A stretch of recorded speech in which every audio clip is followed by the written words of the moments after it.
What's up, everybody? We got another Instagram Live today with Jason Gillespie, a guitarist, engineer, audio guru. I met him a few years ago out of Tennessee, and he's working on some killer records, some killer stuff. What's going on, everybody? We are going to have Jason in the building. Jason Voorhees. No. Jason Gillespie and his band, the Tailor-Made Villains. Oh yeah. Here we go. You guys ready?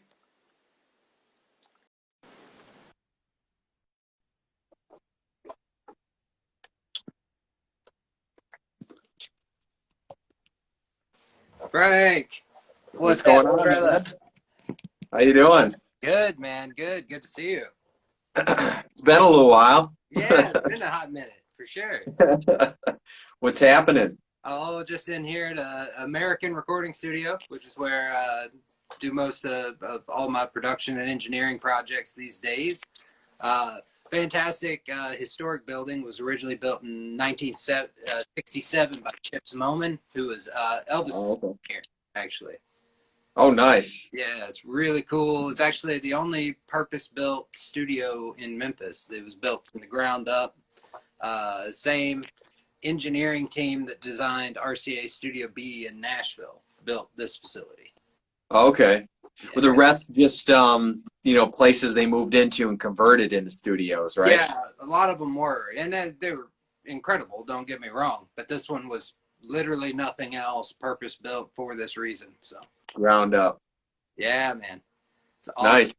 Do you you're a little dark. Do you have another light you can shine on you, or? Yeah. Give me 2 seconds, man. Let me get another light. All right. So everybody, we're live now on Instagram, everywhere else. Everyone tuning in, thank you very much. Tuning in later. Feel free to tag us, and we'll answer your questions. So Jason is, he plays guitar. He's a mean guitarist. Tailor-Made Villains, a new band. He's an audio engineer guru, and we've known each other for 5 years. I think 5 years now. Yeah, I think 5 years sounds right. Is that better? Yeah, way better. Awesome. Now we can see you. Yeah.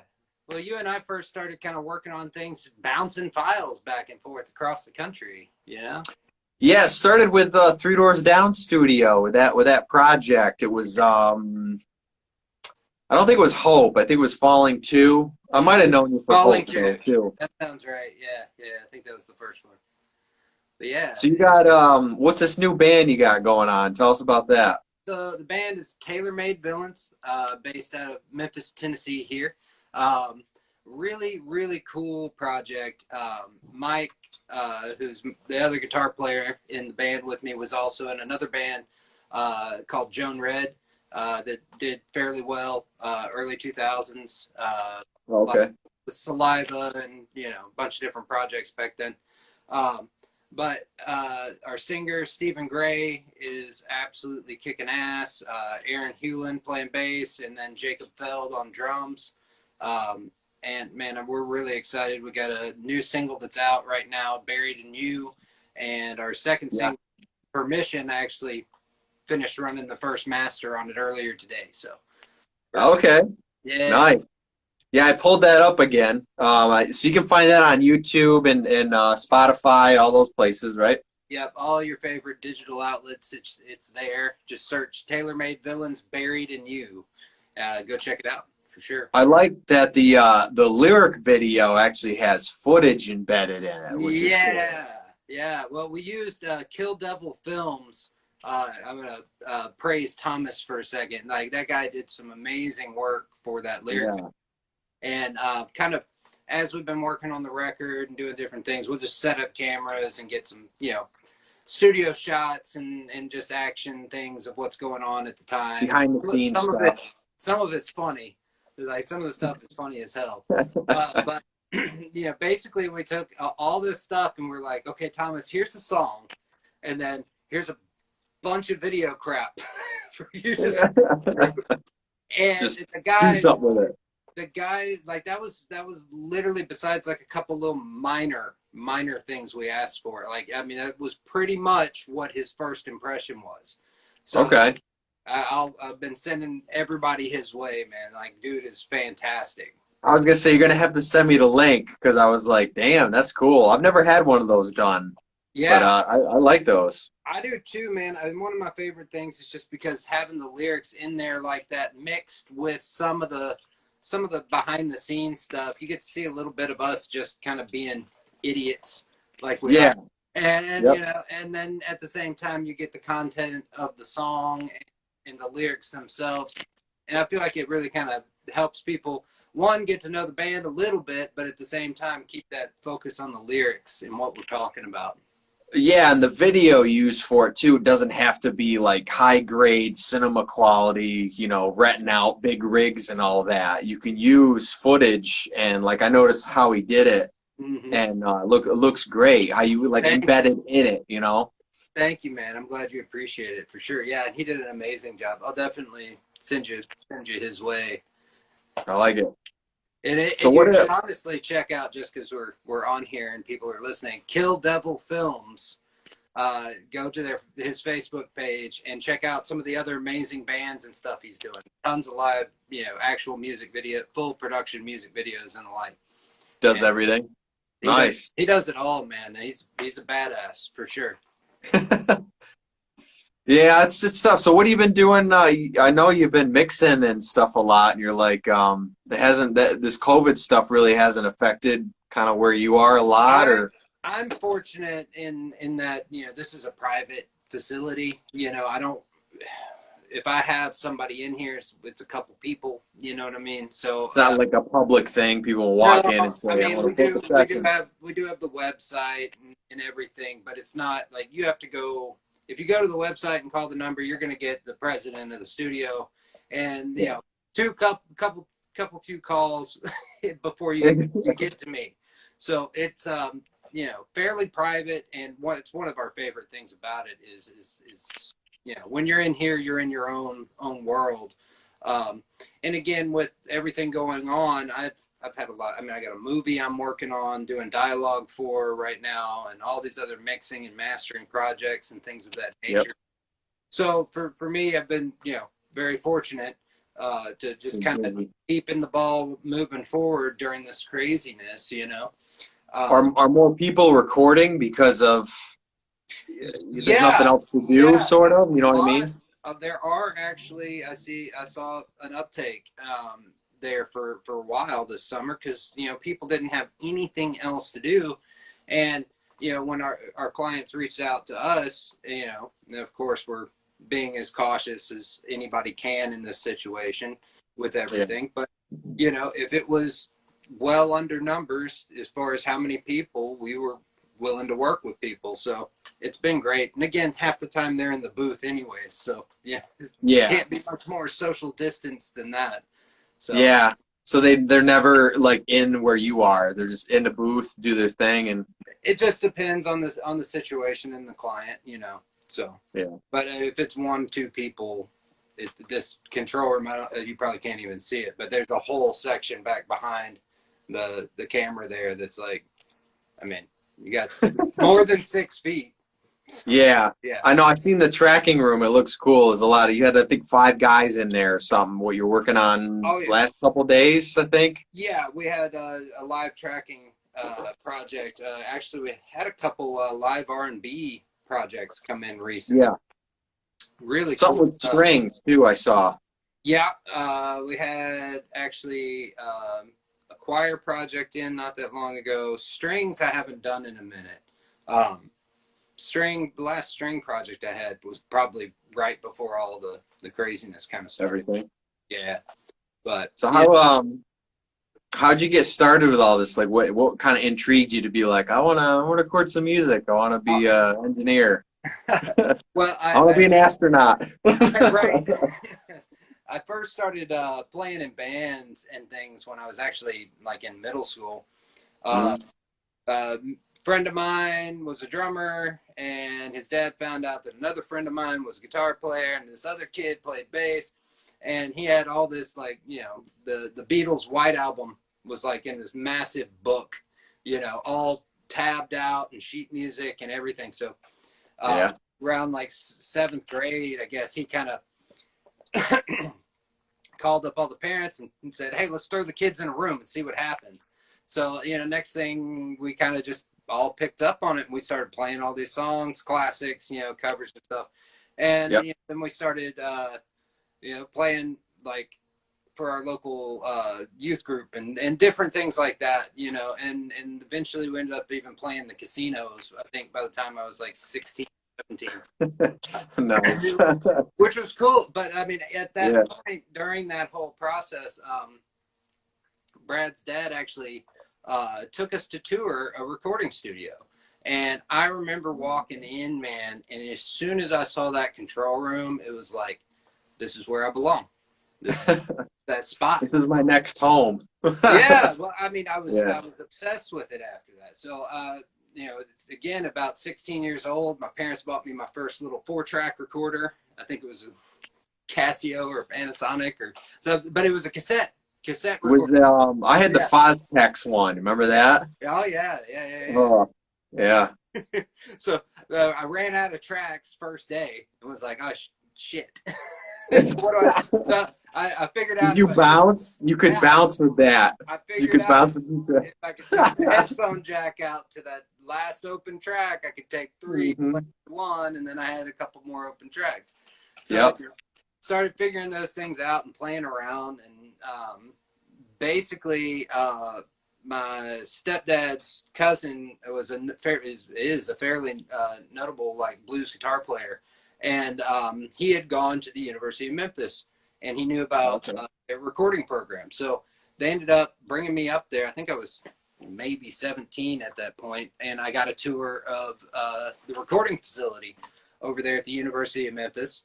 And at the time, it had this old Neve broadcast console, which, like, if you looked at it today, man, that was like one of the first digital based boards that Neve ever made. It was so convoluted and confusing. Just looks ancient though, doesn't it? Oh, well, you had one master section up top that controlled everything for all the individual faders. I mean, it wasn't even really intended to be the recording studio board. It was more intended for TV and things of this. Yeah, like But the live mixing. Yeah. right. But we also had, you know, there was something called, I don't even know if you remember, but a Radar 24. Do you remember those multi-track recorders at all? No, the portable ones, not sort of, or What's that? were they portable or those huge ones? They were big, yeah. Like you would wrap them in, and then it had this rolling interface that you'd arm your tracks from and scroll wheel and everything else on it. But it was another digital based recording system. But we also had an Atari MTR 90 tape machine, I think it was. Yep. But yeah, so by the time I hit college, I mean, I lived it. I lived in there. Like they'd have to like kick me out. And you know, from that to, I also took a bunch of the film stuff too. But at the University of Memphis recording program was so awesome because you had to take everything. Like, I mean, I was a couple classes away from a minor in electrical engineering. I had to take I had to take all the theory and music because it's under the music school. So you had to, if you're going to do recording, you had to do music. So, you know, classical guitar. I was already a guitar. It's not strictly like a tech program or school. Everything. It was very. Which wiring back then, you had to know how to rewire the boards and stuff. Well, yeah, and in my opinion, you still should. You know, just depending on what you're doing, you need to know at least basic, you know, soldering and electrical, you know, 101 stuff. If you're gonna spend money and buy expensive pieces of equipment, you should know how to work on it. It's like buying an old muscle car but not having a clue how to fix it. You know. Yeah, it's a lot of work. Keep up. It's a skill set, and if you don't pursue it, well, you'll be out another fortune paying somebody else to do it. So yeah, you might as well. Yeah, I get a wide range of stuff. But while I was still at the University of Memphis, I got an internship at another studio here in town, another famous studio called Ardent Studios, where I worked under John Fry, who is the owner, and engineer John Hampton, who Hampton's a legend at this point. He's worked with just about everybody. That was Including, like the big barn place, right? It was like the peak ceilings everywhere and stuff. yeah. I think Yeah. you're thinking of the right one. Yeah, but there was Yeah. three different rooms over there, and you know, everything from like the Stevie Ray Vaughan and Jimmy Vaughan, the brothers record was done there. Oh wow. Like all the ZZ Top stuff. You know, Jack White had done stuff there over the years. That's where I worked with Maynard on Yep. Pussifer solo, his first solo Pussifer album. Whole bunch of stuff, a lot of history, and then after that point, jumped around after a period there. Did some stuff up in Minneapolis and St. Paul, and then I ended up back in Memphis and found a home here at American. You never went to like California, New York City, or Boston, or is it? No. I think the music scene's better where you are. I enjoy it. Now, I wouldn't say that I've really been in it as far as New York or California, so I don't have firsthand experience there. But I can tell you that some of the musicians in the Delta down here, man, I would put up against anybody.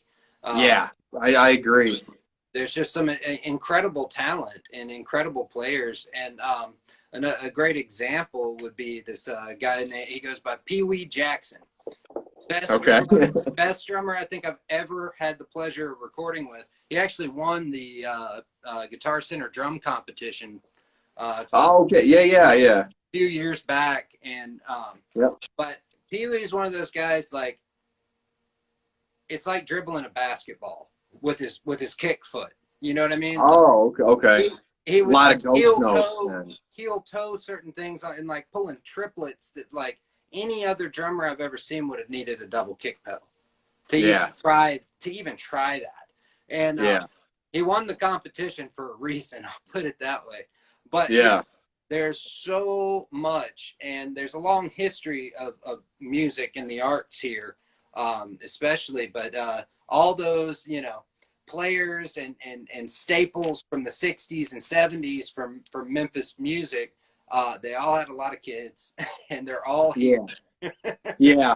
It kind of made that popular, that's why I think, I don't know, besides that, it's ingrained in the culture too down there a little more.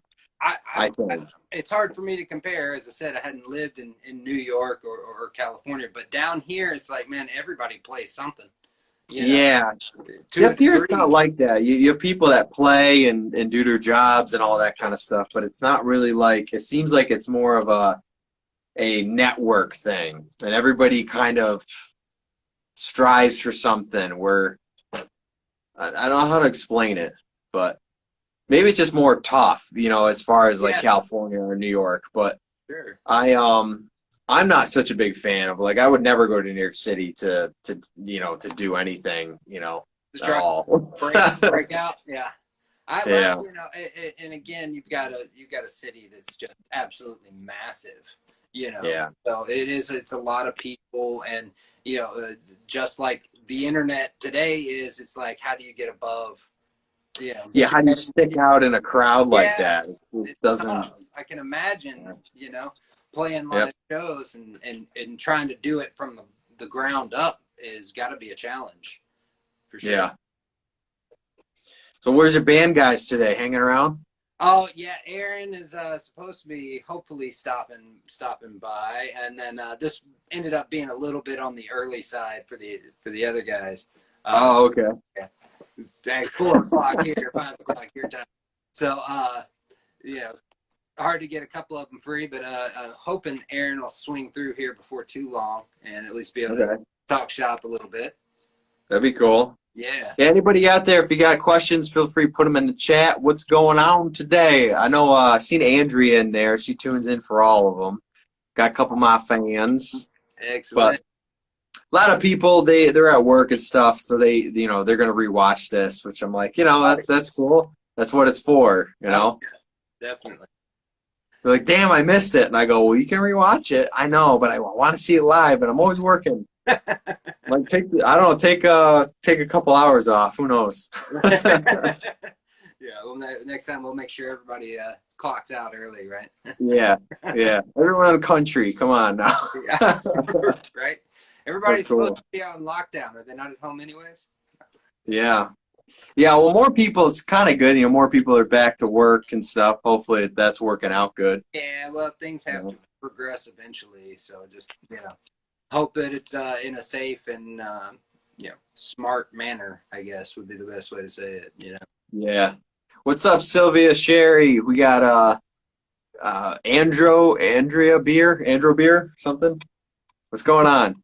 These names, man. Crazy. Hey, So, everybody. what were you gonna say? Sorry. I was just saying hey to everybody. Just Oh, a couple people. hello, everybody. Us non-folk music gotta work. Hey, what's up, Brenda? Yep. Yeah, she came all the way up from Florida a couple years ago to see me play a couple gigs. Nice. It was cool. That's a fan. That's a fan. Oh yeah, oh yeah. What's up, B? B is she's starting to write her first song, and she sings and she wants to get into it and stuff. So B, check out Jason here after. He can help you with some mastering and all that good jazz. Yeah, please do. Give me a shout. I'm supposed to mix her record somehow, so I got first dibs. No, well, obviously. Happy So to you help. have you been in? I know you mix a lot and you do a lot of the engineer stuff, but you've been mastering more. I've noticed, and you actually have. So I have the digital version, but you have that the analog mastering thing going on there. I Yeah, I think can you kind of got the show a wheels. few things too if you want. Yeah, let's do that. Show a few pieces of gear over here. So, one of our favorite pieces here. So this is actually the CLM Expounder EQ. If you can see it right there, Okay. blue Okay. one here. It's actually kind of a dynamic equalizer mastering grade that we got out of Ocean Way in California, actually. And then below it, you'll notice this kind of Are they very, upside down? no, I don't know if the camera's just flipping it. Oh, maybe. Yeah. Oh, it's reading the words inverted. That's cool. Yeah. Yeah. But this is actually EMT 156 compressor. This used to be paired with the lathe that they used to cut vinyl records on. And that Oh, thing, okay. I'm telling you, is my secret weapon. It sounds Secret sauce. absolutely incredible. And then, I'll just kind of give a good glance of the room. So here we've got our Trident 80B console. You can Yep, see right classic. across. Yep. We got a whole rack of Neve 8801s up here. Awesome sounding mic pre's. In the secondary rack over here, we've got APIs, Langevin pre's, EMI pre's. There's a X73, which is a model of a Neve. Another Langevin piece. The SSL bus compressor down here. Trying to see as You got the spaghetti western going on top. Oh, dude, it is. Yeah. Oh, yeah. The big old patch bay. Yeah. Yeah. Everybody, this is how records are made. It's through all this equipment, in case you don't know. Yeah. Well, and my favorite thing about this studio and the way we have things kind of set up here is it is really the best of both worlds. We've got everything you could possibly want on the digital end, but I tend to do a hybrid setup where I'm doing some stuff in Pro Tools, but then I'm stimming out through either the console or different outboard gear, Okay. parallel bus compression. But we always talk about it as Brad would say, analog. What was that? You cut out. Sorry, Say I it had again. a phone call come through. Okay. Brad Dunn here is the vice president here of the studio, but yeah, he always calls it analog horsepower, and it's Oh, there you go. really the truth, though. I mean, you could do the absolutely perfect mix in Pro Tools, but then run it through some of the gear, man, and it'll just open the sound up, and it's really night and day. As much as I love digital audio production, there's really nothing to compare with transformers and tubes. At the end of the day, like the emulations are great, you know, and those tube, you know, plugins and these things, they sound cool, and there's a place for them, but it doesn't sound like this. It's not the same. Yeah. It's See, that's the argument that I've been having with some people, that it's because they're like, well, it's just the same thing digital. There's no difference. It's just digital. And I go, there is a difference. I'm telling you, man, there's a huge difference. Well, here's the difference. yeah, and if you take anybody's stuff and you do an A/B comparison, it's like, well, night and day, obviously different. Yeah. So, Oh yeah. But to me, what you're really, really dealing with there is actual voltage. You're dealing with electrical current running through circuits. Yep. That alone, taking your audio and doing that, as opposed to, you know, ones and zeros in a computer, you're actually dealing with real voltage. That's gonna be a gain stage, an actual physical gain. So how you use that and control that can really make a difference to the final sound of your record.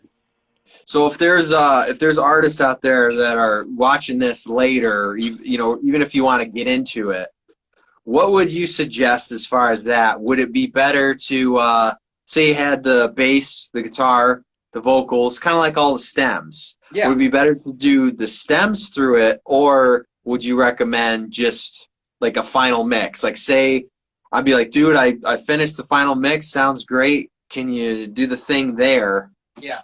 Well, and what would you recommend? Say that neither in that case is a bad choice. I always, man, we work with people that have low budgets. We work with people with some of the, like Warner last year, had major label money, you know, so I would cater it to a person's project. You know what I mean?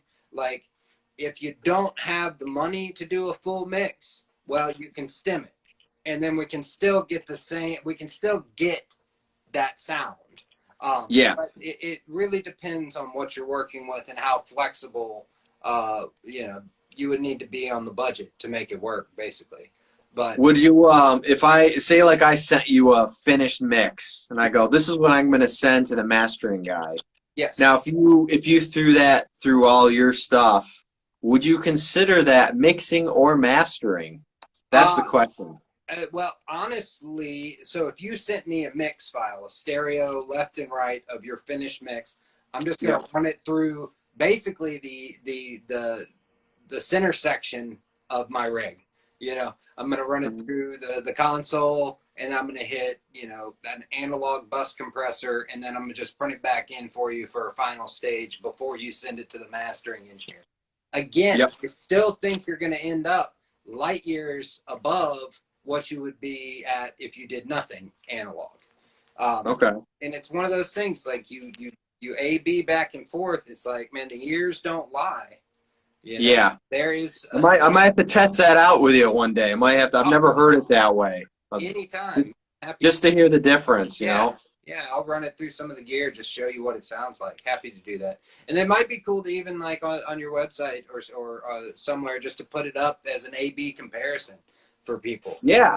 Just because that would be cool. You know, this was the mix before, this was the mix, just not doing much, but just running it through the gear. Just so people can hear. I really wouldn't want it to affect things too much. I would just want it to run through just so people can hear, like, this is just, all we did is really run it through.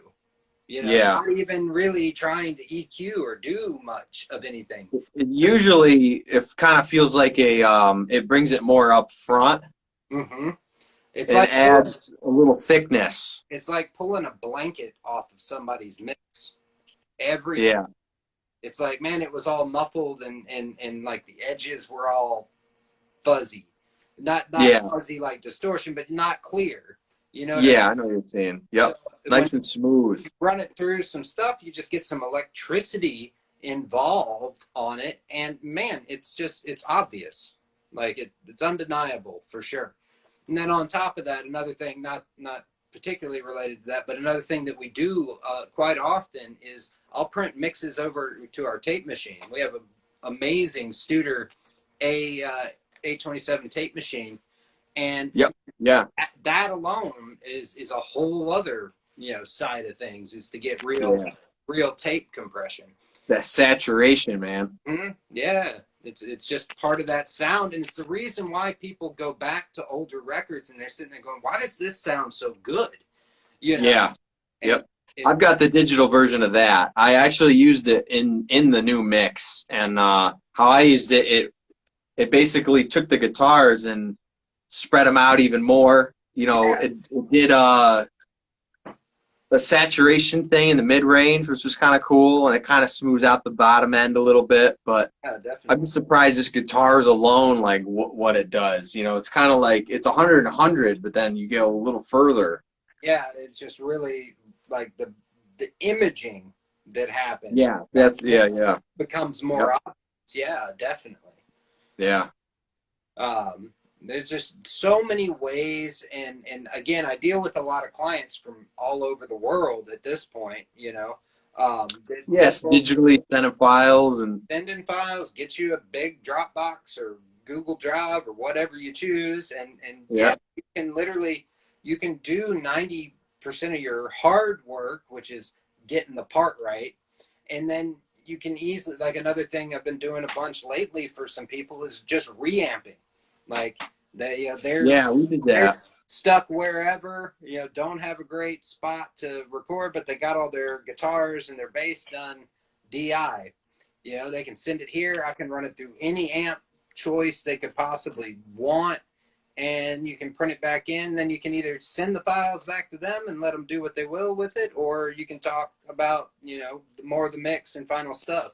But again, Yeah. it just depends on, an artist's budget and their priority, Yeah. But I Yeah. think using it at some stage in the game is vital.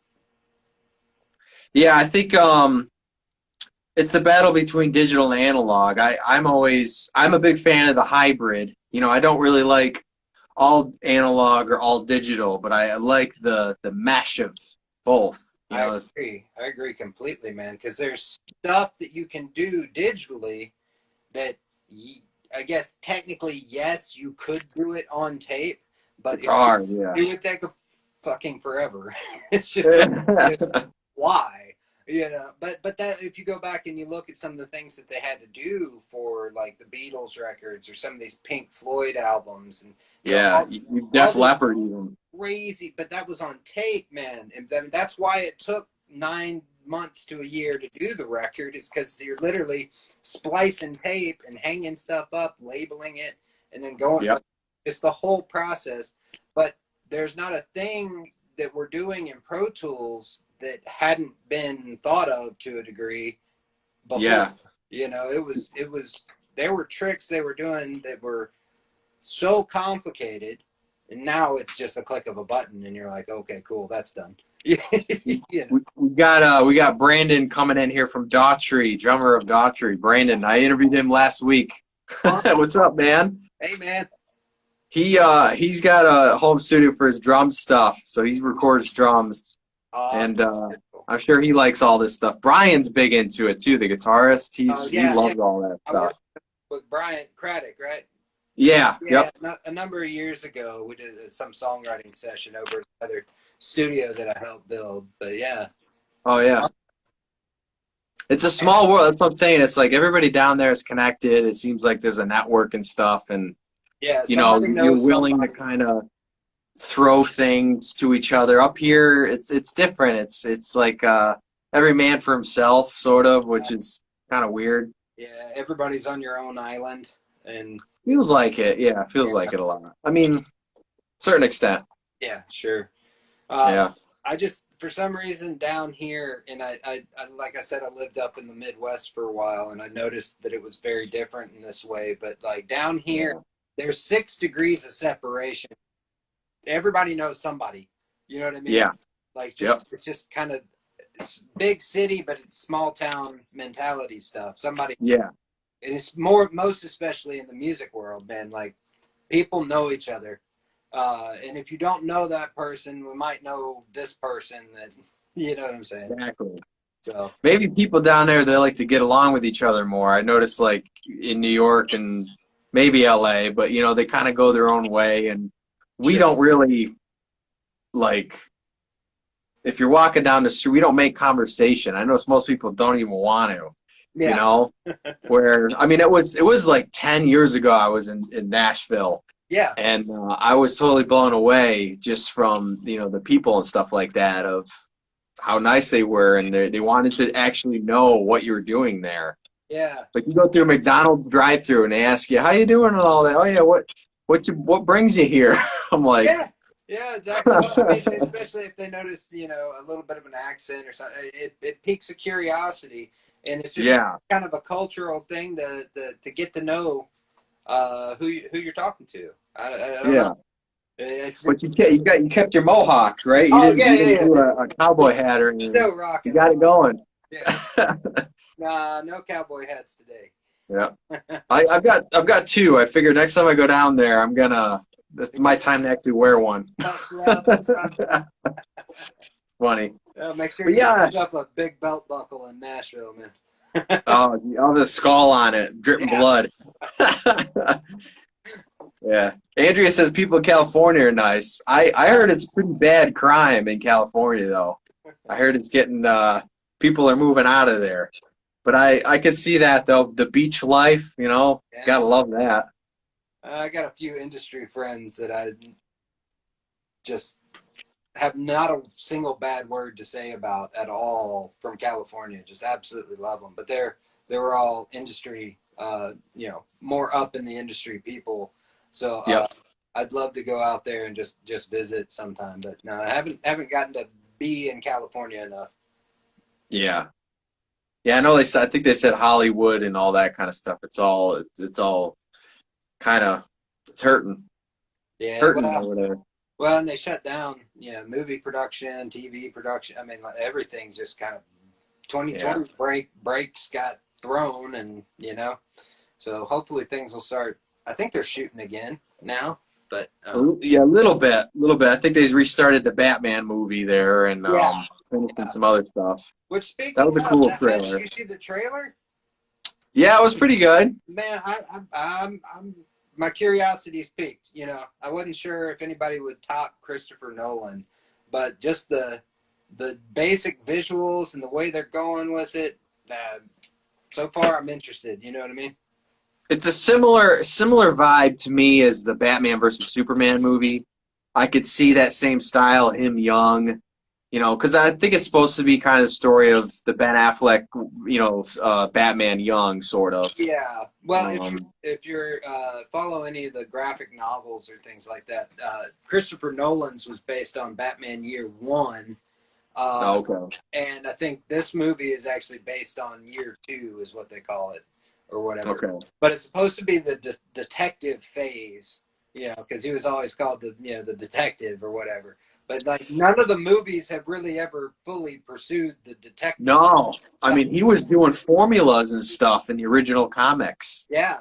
So I think we're hopefully going to see more of that traditional, you know, side of the Batman.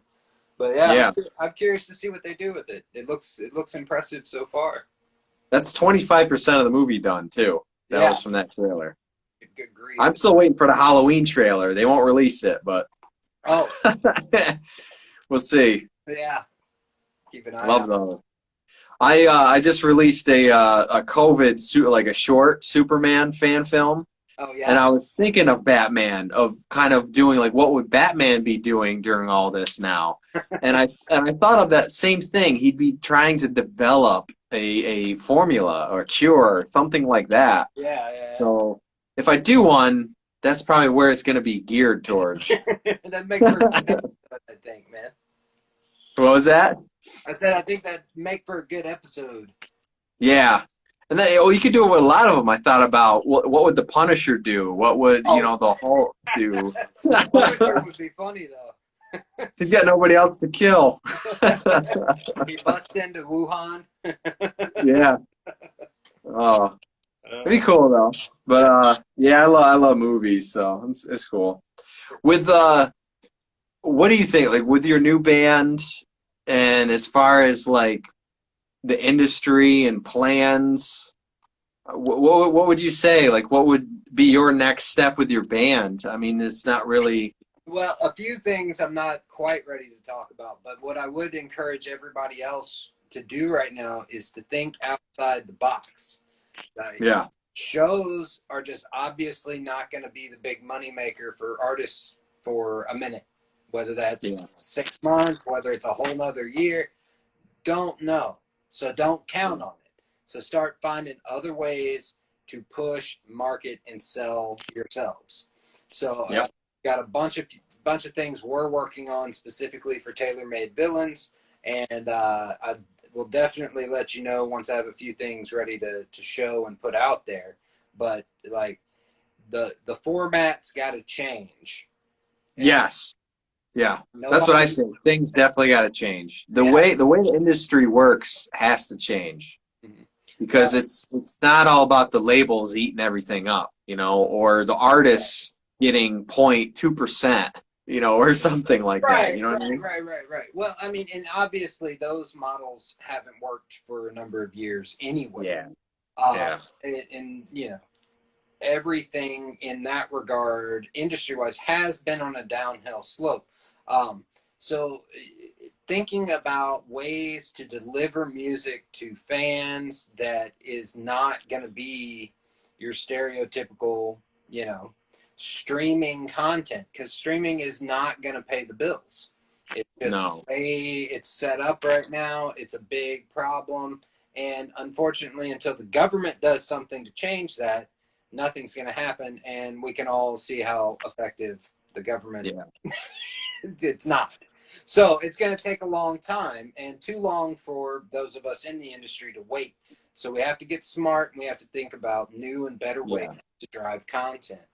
That's why I always say, like anybody out there watching now or later, it's you know the streaming is great. Streaming is the things that I feel like the corporate guys look for. It's like, oh, you got 1 million streams, Yeah. but that doesn't pay our bills, and it really doesn't help.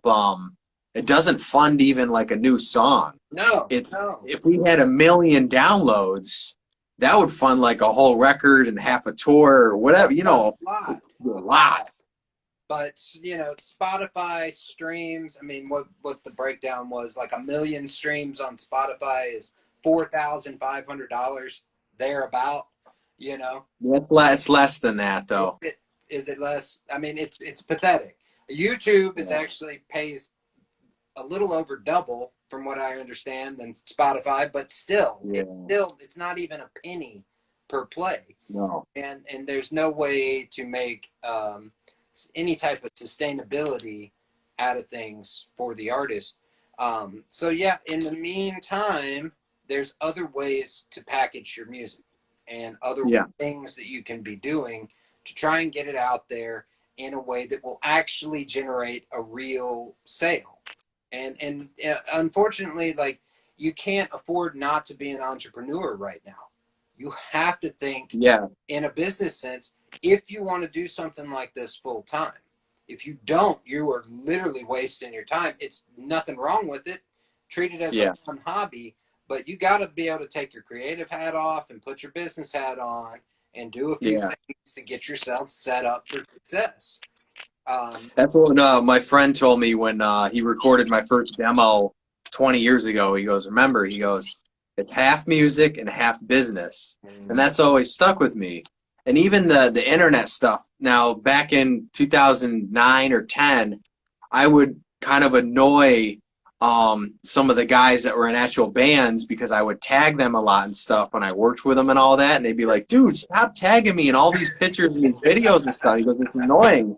And I go, I'm telling you, I go, it's the way to get myself out there, but you guys as well. It's a thank you. But now everybody gets that. Everyone was like, please tag me, please comment. Yeah, yeah. And it was just too early back then. Sure. And It felt like spam. You know what I mean? it's yeah, that's what yeah. But now it's like, yeah, yeah, it's all right. yeah, make sure. Because, you know, and in that sense, I mean, social media and even streaming services like Spot, these are all great ways to build an audience. Exactly. But That's the key word. Yeah. once you have an audience now, you don't have revenue. You've got an audience. You've got people paying attention.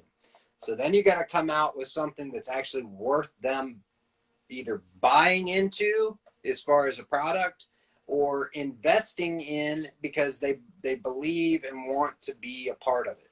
So there's Yeah. a bunch of different ways to do that. And again, I'm really excited to, you know, kind of share some stuff that the band is working on eventually. But the way music has been delivered in the last 10 years is not sustainable. And I think No. And everybody, that's a downfall. I think an industry is, I go, you know what? They wouldn't be in the place they were now if they knew how to sell records. yeah, It's back to the 80s. You need to sell your record. But yeah. now there's no physical copies, and everybody, you know, they want to stream, which I can understand, but And it's how do you? I don't see streaming going away. No. It's an audience builder. So if you build up an audience and you have enough fans, so like in this day and age, you need like 100,000 people that would buy anything you put out. That's way better than 20 million people who all listen to that song on Spotify. You see what I'm saying about the difference there? Yeah. You need Yeah. actual. That's kind of like popularity versus the core audience, you know? Exactly. Yeah. Well, and if you keep track on, you know, these blowout, you know, overnight type successes, and as you and I both know, there's no such thing. But No. to the average person, it might have come out of nowhere. But even those that do that, like half those guys from last year, nobody's talking about now. There's no longevity when you play the game Yeah. that way, I guess. Because it's new, next. Really Even the quick, TV shows. and move on. And it's like, if you want to be a career artist, you can't follow that model. It ain't going to work. No. I mean, I feel bad because, you know, I've had a lot of people from American Idol and The Voice interviewed on here, and it used to be a big deal. They used to do anthems at sports teams. They did a summer tour. Everybody, the top 20 all had a record, and they were being played on the radio. Yeah. Now, no matter what genre it is, it's like it's non-existent. We had a kid win The Voice maybe 5 years ago now. Yeah. He was 17. His songs never made it to the radio or anything. I feel bad because it's like they just don't. I don't know if they go on to the next, or you know, and they got the next season. The contracts that they have the winners sign are less than favorable, from what I understand.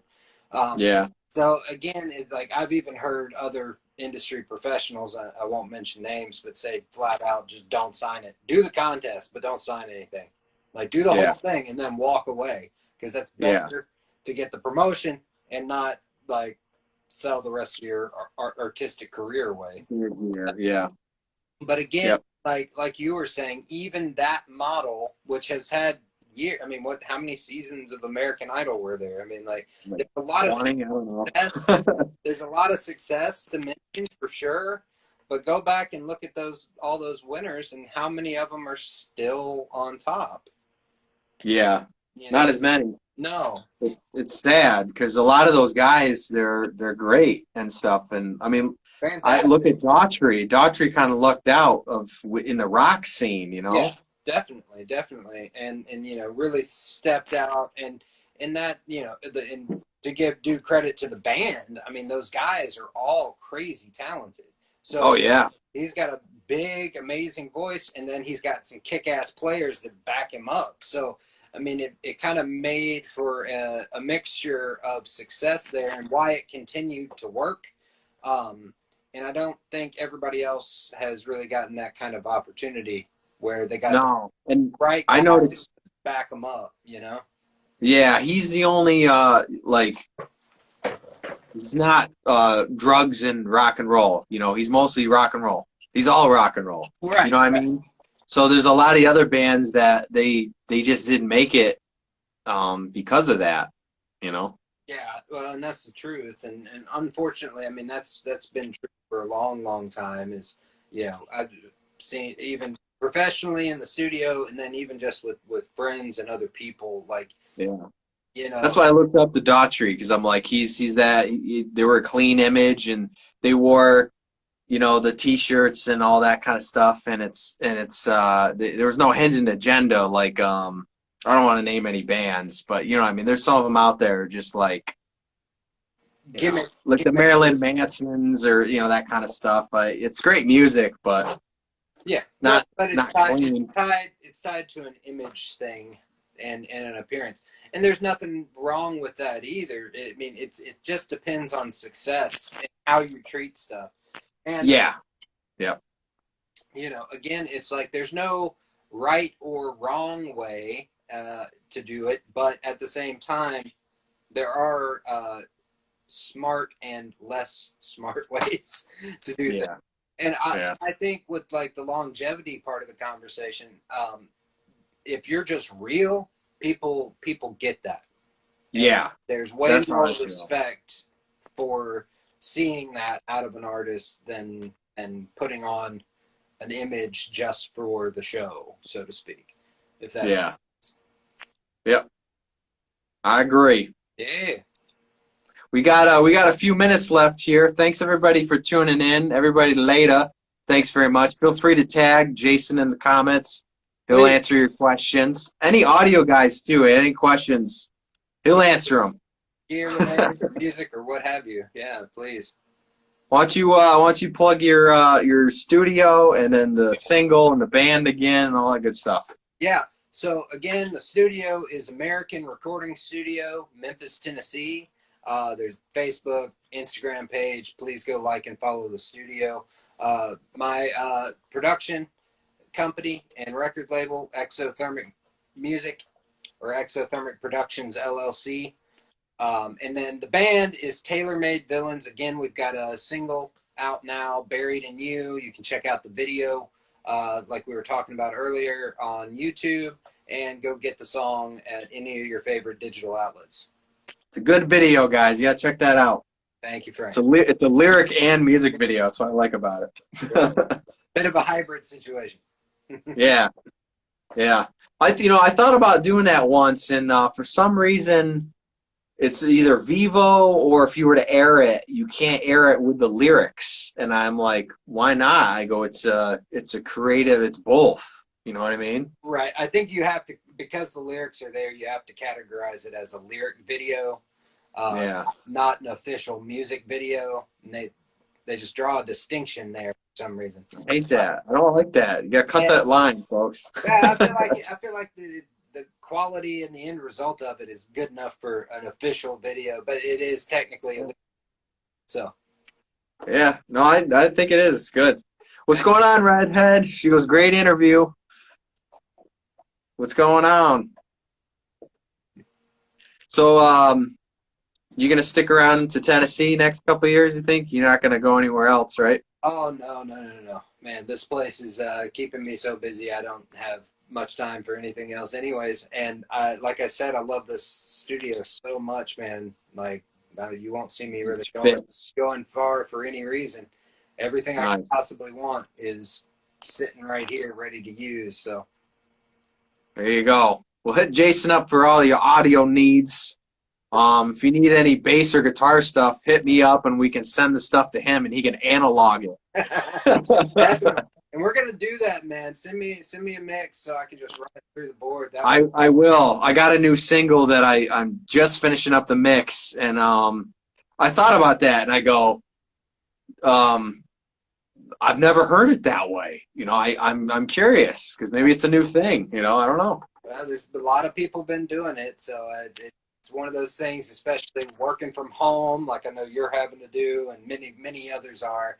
It's a great way to take productive work you're doing at home, get what you need out of it, and get the files back, and yeah, really make a difference. Yeah, because the way what I suggest out there, people, you know, starting out is don't just go digital into an interface and stuff like that. It only works so far, you know, and all the amp sims and stuff. Yeah. At least get a mic and a preamp and then go to the interface or something that's good. Well, if you're talking about guitars specifically, like people don't realize or they don't think about it, but 90% of true guitar tone is a moving speaker. Yeah. It's a It's moving the speaker. air quality. It happens in the mid range that you don't have with the simulations, you know? But it's also speaker breakup, and that like distortion is speaker breakup, you know, to a Yeah, degree, depending on what naturally. type of distortion you're doing. But you know, basically, it requires a speaker moving air and Physically. physically, and even with a lot of the guitar amp, you know, simulators and things of this nature, and that trust me, they are getting pretty impressive. I still Yeah. will reamp it and run it through a cab, you know. Yeah, I think they're great for layering, but I would never use it as like a sole source of Yeah, this is the guitar. You know what I mean? sure, Because sure. you lose it. You lose it. It doesn't it's to me, I love that mid-air effect. You know, it's all in the mids, and you only get that with a regular microphone. And the cabinet, You yeah, know, yeah, exactly. yeah, I've gone out of direct, out of heads and stuff, but it's not there. You know, you got to have the speaker.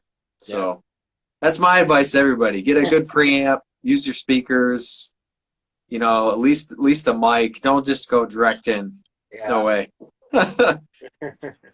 But yeah, I've recently so I have a rig here, but the before it goes into the interface, I have a Mackie board Yeah. because I don't have a huge board. So everything that I do, I run it into that, then I go into the interface. So Okay. I just started using because I was very anti-board for a long time. Yeah.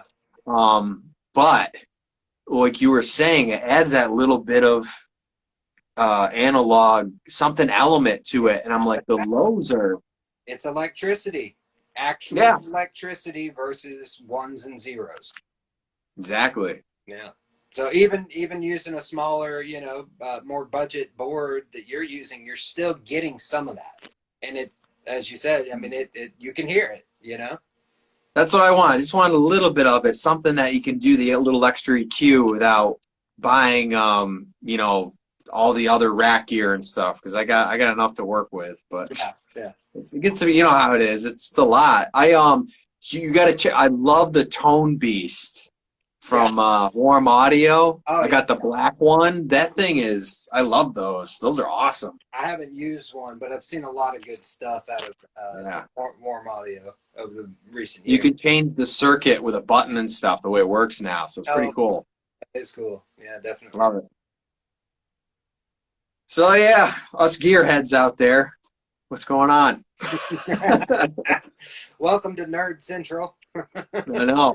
Well, it's a good one because people they'll be curious, and it's good for even fans and stuff to know kind of how it works. This is the behind the scenes of how records are made, and there you can't just sit down and just do it right away. It takes a lot of time, folks. A lot of times. Time and a lot of years learning and unlearning certain things. Yes.